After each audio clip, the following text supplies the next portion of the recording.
Hi, welcome to our weird, happy little corner of the internet. This is Anxiety Addicts Bedtime Stories. My name is Jo, and this is where my best friend Morgan and I take stories from all over the internet and weird parts of our inbox and turn them into 20-minute bedtime stories to help you turn off your brain and turn on your REM. Or just turn off your brain and let you go do some of the mindless things that you have to do to get through the day and be a human in this wonderful adult world that we all get to live in. Today's story, and yes, I say this all the time, but is definitely one of our favorites. This is from a girl on TikTok called Donair Duchess, and Donair is a delicacy in Canada. And I'm not entirely sure how that has anything to do with her TikTok profile, but she tells this story probably better than I ever could. But I took her real story and I turned it into a 20-minute bedtime story with a lot of help from Morgan. And here it is. So sit back, relax, keep us on in the background, fold your laundry, ignore your in-laws, ignore your emails, your inbox, whatever it is that you need us to do, we're here for you. And also, if you have any weird, funny, embarrassing, ridiculous stories and you want to send them to us, just slide right into our DMs or shoot us an email, info@anxietyaddictsbedtimestories.com. I was trying to go for this clean girl aesthetic that the 20-somethings are doing, and maybe my face is just weirdly shaped. Just weirdly shaped. I don't know what shape the face is, but see, when I turn that way, it doesn't look very good. And I don't know, this doesn't look great either.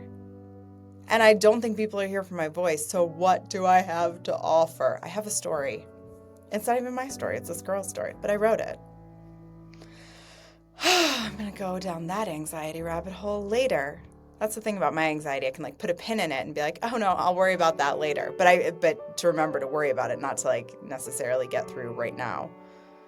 It's a survival mechanism. If you hear any banging, it's the horses outside and you can't smell it, but the poop cleanup situation needs to happen. Tried to hire a bunch of high school kids. That never works. The story's called In the Club. It was the winter of 2003, and Jessie was doing her best, which is what all the authority figures in her life instructed her to do. Just do your best, Jessie, was a refrain she heard often. She kind of ignored it. Sometimes she did do her best. Sometimes she did just enough to get by. That seemed like how most adults operated, so wasn't she just being super mature? Anyway, that's how Jessie Luperman felt about this roller coaster called growing up. She awoke every morning to the repetitive screech of her Hello Kitty alarm clock, fumbled for her thick tortoise-frame glasses, and made her way to her closet to start the arduous process of picking out which cat-themed sweater to pull over her larger-than-average head. She had 4, which obviously made Fridays difficult. Jessie had explained over and over to her mother that she needed 1 for each day of the week, but Mrs. Luperman had other things on her agenda. Jessie reached for her well-worn diary, the one place with endless patience for her thoughts. And there were a lot of them on that particular January. Dear Diary, it's me, Jessie. I'm still 10 years old. 2 months, 6 days, and I don't know how many hours, because Mom says I was born at night, and Dad says it was early in the morning, and truthfully, you can't trust anyone these days. I have a problem. A big one. It's annoying. Here it is. You have to be 18 years old to buy 50 Cent's new CD. It has a parental advisory sticker. Mom and Dad have never heard of Fitty. They are so old. It's so annoying. I'm going to Zeller's tomorrow. I have a plan. And have a plan Jessie did. Yes, she was technically, by all accounts, according to her birth certificate, 10 years, 2 months, and 24 days old. But it would not have been a stretch to say that Jessie Luperman has always been wise beyond her years. She was good in school for the most part, doing her best, when she felt like it. Had an interesting group of friends, a ragtag bunch generally appreciated or scorned for their extravagant plans, and she loved to read. But that isn't what made people describe her as wise. She was a tenacious girl and didn't really understand the word no. This is an invaluable personality trait for young entrepreneurs and people chasing their career dreams, but it's tough for an almost 11-year-old. Jessie didn't dream about getting her hands on 50 Cent's new album entitled In the Club. It wasn't a dream. For her, it was a foregone conclusion, and she just knew that she would do almost anything to get it. In her small Halifax suburb, she had to make plans in this life, or she feared nothing would ever happen to her. She wasn't wistful, she was deeply determined. She knew she needed Fiddy's lineup of songs in her life. She knew she needed to hear the studio mix beats and hold the plastic case while she gyrated in front of her full-length mirror attached to the inside of her closet door while flashing her mouth full of braces, her Coke bottle glasses, and rocking her favorite turquoise polyester cat sweater. She knew she needed Fiddy's new music as much as she needed vitamin D or oxygen. So in some ways, and definitely if you ask Jessie, this is no less than a story of physical survival. Her plotting had to take a back seat that frigid January of 2003 because Jessie had to deal with the problem in front of her. She was in trouble. The school principal had shaken her head, barely looked up from her letter on the desk, and immediately wrote her a note to go talk to the school psychiatrist. Jessie could barely read the scribbled handwriting, but she did clock the word fixated written in 3 separate sentences. Ironically, or unironically, that was all she could think about as she sat on the wooden bench outside of Mrs. Shu's office. "Come in," a bright voice called. Jessie, surprisingly, had never been in Mrs. Shu's office before. She'd always assumed it would be covered in padded walls, with chains on the floor, and maybe possess the type of bed they used to administer electroshock therapy. Unfortunately, this scenario was greatly influenced by Jessie's secret obsession with watching One Flew Over the Cuckoo's Nest after her parents had gone to bed and explicitly, repeatedly told her not to watch the damn movie. Her father even hid the DVD. Jessie found this laughable.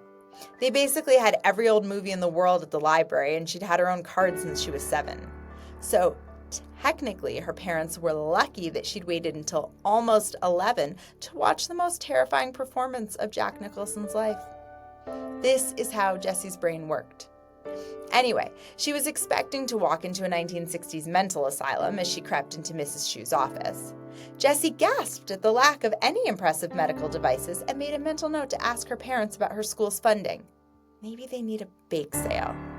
But before Jessie's mind could elaborate on money-making opportunities to buy her public school some medieval torture devices, Mrs. Shu's honey-soft voice interrupted her thoughts. "Come in, Miss Luperman. It's so nice to see you."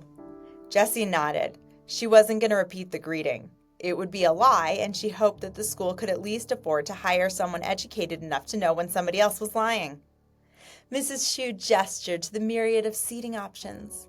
There was a plastic beanbag chair, a fuzzy one, an inflatable love seat, some scattered pillows, and a lazy boy recliner that had obviously been donated by an angry woman in the middle of a divorce. Jessie made a second mental note to revisit that imagined story later.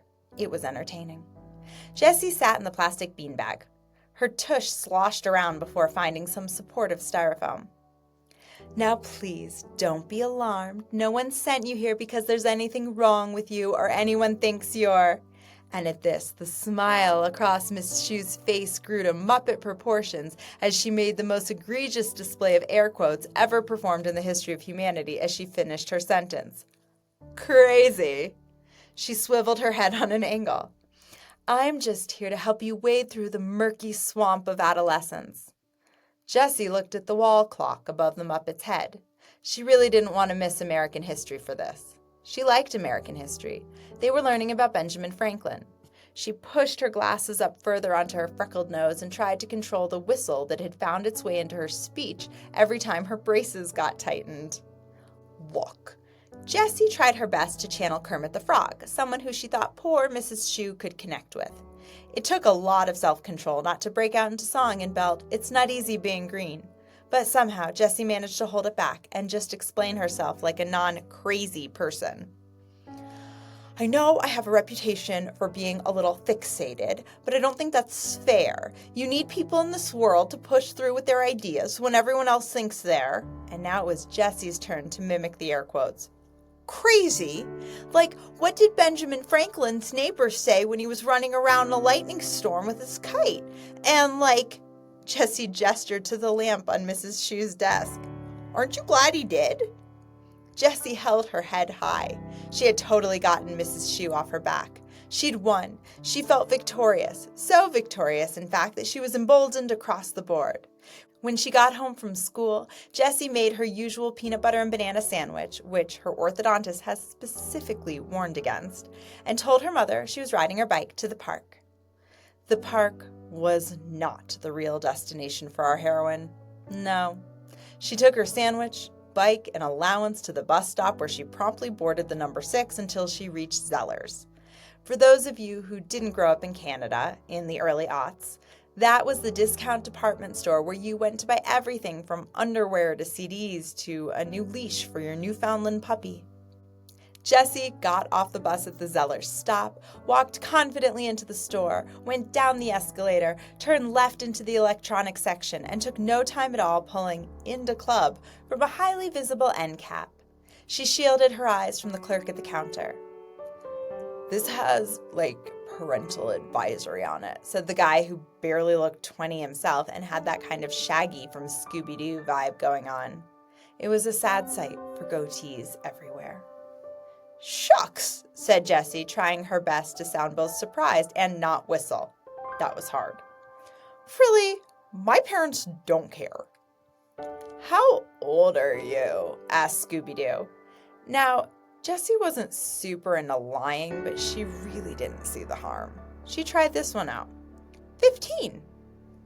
"Okay," said Scooby as if he were a highway patrolman trained on guessing ages. "Come on, this is so annoying," thought Jessie. "You should probably leave," drawled the clerk. Jessie looked around for another checkout. Nope. This guy was the king of his sparsely facial-haired castle. She slunked away, putting the CD back on the end cap where she found it. Jessie may have been a schemer, but she still had manners. That night, she unleashed her fury in her cat-themed diary. "Dear Diary, it's me, Jessie. The dude at Zeller's wouldn't sell me the Fitty CD. It's not like I was stealing, or trying to buy cigarettes, or Labatt's. I don't even think it's illegal to buy the CD. Is it illegal to listen to amazing music? Is this Canada or is this Footloose?" That was it for that night's entry. Jessie was too angry to finish the page. The next day, Jessie pulled the same stunt. She came home, took out her homework, made herself a sandwich, and then announced to her mother that she'd be riding her bike to the park. Mrs. Luperman thought this was an excellent use of her daughter's energy and was mostly pleased that she hadn't received a call that day from the school concerning Jessie's behavior. She'd had it with Mrs. Shue herself. Again, Jessie finished her sandwich, dumped her bike at the bus stop, and took public transportation back to Zeller's. She was less than pleased to see Scooby-Doo, again, at the register. "He doesn't seem like a person with an amazing memory," thought Jessie. "I'm going to try this again." Unfortunately, Scooby-Doo was underemployed and grossly understimulated and was looking for any way to kill time until closing. This time, he took the CD right out of her hands. "You can either give me your parents' number or I can call security." Now, Jessie was a thinker, and she thought about what would happen if she was on the bad list with Zeller's security. There would be no more back-to-school shopping, no more trips to the food court, and certainly no more awesome rap CDs. She acquiesced. She didn't think her mother would be particularly angry. She was sort of right. Mrs. Luperman was just deeply annoyed. "Jessie, come home now," she yelled into the receiver as Scooby-Doo held it out for Jessie to hear. He obviously did not think a hardened criminal such as herself could be trusted with a phone. So Jessie came home and was greeted with a 2-week sentence. She was grounded. This is what parents did in 2003. And it sucked. She was barred from her bike, the park, and cable TV. Ostensibly, this punishment was formulated to give Jessie the time and space to contemplate her actions, deeply regret them, and learn a valuable life lesson. Instead, it just gave Jessie more time to plot her next trip to Zeller's. "Dear Diary, it's me, Jessie. I can't believe I'm grounded. I'm not the problem here. Fitty made super awesome music, and I can hear it on the radio with all the bad words bleeped out, and I've known every bad word since I was 8, so what is the big deal here? And then they send me to the school shrink?" Underneath this, Jessie drew a crude picture of a person going crazy with spirals in their eyes. Her determination had only increased by, well, a lot. The next day, she had a fully formulated plan. Dear Diary, it's me, Jessie. Mom and Dad literally forgot I was grounded today, so I guess punishment is over. I'm still going to wait until Saturday. I figure Scooby-Doo must work during the week, so maybe I have a better chance of not seeing him until the weekend. It was a good plan, and Jessie was able to follow through with it. Mr. and Mrs. Luperman didn't bat an eye when Jessie announced she was riding her bike to the park. Third time's the charm, she thought as she boarded the warm public bus, escaping the frigid Halifax winter air. But, well, Jessie was wrong. After her usual move of taking the shrink-wrap CD off the end cap and skipping to the register, her happy balloon was unceremoniously popped as Scooby-Doo wandered over to the register.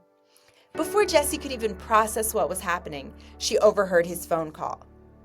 Yeah, this is John Paul from Sellers.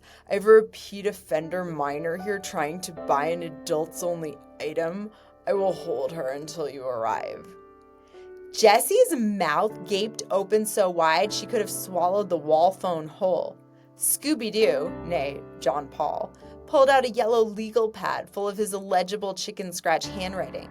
He looked Jessie dead in the eyes as if he were Bruce Willis in the climax of an action film. And look what I still have, your parents' number. It took 14 excruciating minutes for both Jessie's parents and the Halifax Police to show up at the electronics department of Zellers. Jessie sat in a folding chair in the employee break room, still clutching the forbidden CD.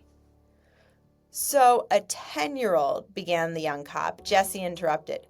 I'm almost 11. The cop looked her up and down, unable to contain the look of amusement on his face. Okay. This almost 11-year-old wants to buy an 18 and older rap CD, eh? Scooby-Doo could not have this episode oversimplified. He jumped in. 3 times, man. She's been here 3 times and thinks she can get away with it. Mrs. Luperman sighed and shook her head at Mr. Luperman, who had to excuse himself from a very boring work meeting for this issue and was trying his best not to laugh. All right, well, I am 39, said Mr. Luperman, so I assume I can legally purchase this, album? The cop was all too pleased to have the situation remedied so quickly. Scooby-Doo was pissed. Jessie was under the impression that she was about to be the proud owner of Fiddy's new masterpiece. Mr. Luperman turned to Mrs. Luperman. She's shown impressive initiative. I'm not sure I would have worked so hard to get a record when I was her age. Okay, Jessie, I'll get you the damn thing. But the story doesn't end there. Jessie not only became the proud owner of Inda Club, but she became its biggest fan. She memorized every syllable of the parental advisory stickered CD. She loved the beats, the melodies, the power in his voice, that it went without saying that she lugged her ghetto blaster, this is what Canadians called a boombox, to her Sunday school talent show to wow all members of her class and attending church community with her dancing and lip-singing to Inda Club. This, of course, ended in a phone call to her parents. We think Jessie needs counseling. She was right back where she started. But looking back on the story, Jessie agrees that she was a little off with her obsessions and probably did need to talk to somebody, because she remembers her prayers the night of the talent show. Dear Diary, it's me, Jessie. I need to meet 50 Cent. Need. I think any artist would want to meet their #1 fan. I've thought of a few ways to make this happen. 1. Find a way to get to a concert. As soon as he spots me singing all the lyrics perfectly, he will want to meet me. 2. Send him a letter gushing about how much his artistry moves and inspires me. A letter so profound he will fly out to meet the one person who just gets him. Me. 3. Pray to God to give me cancer, not like the bad kind. Maybe cancer of a finger or toe, just enough to get Make-A-Wish, and then I could have lunch with him. Anyway, I'll let you know which one pans out. Bye. This is a good reminder for everyone who went through their weird personality phase before social media to take a moment and be super grateful. Those moments were not recorded, and we are the lucky ones. Thank you, Jessie, for your story. and sweet dreams.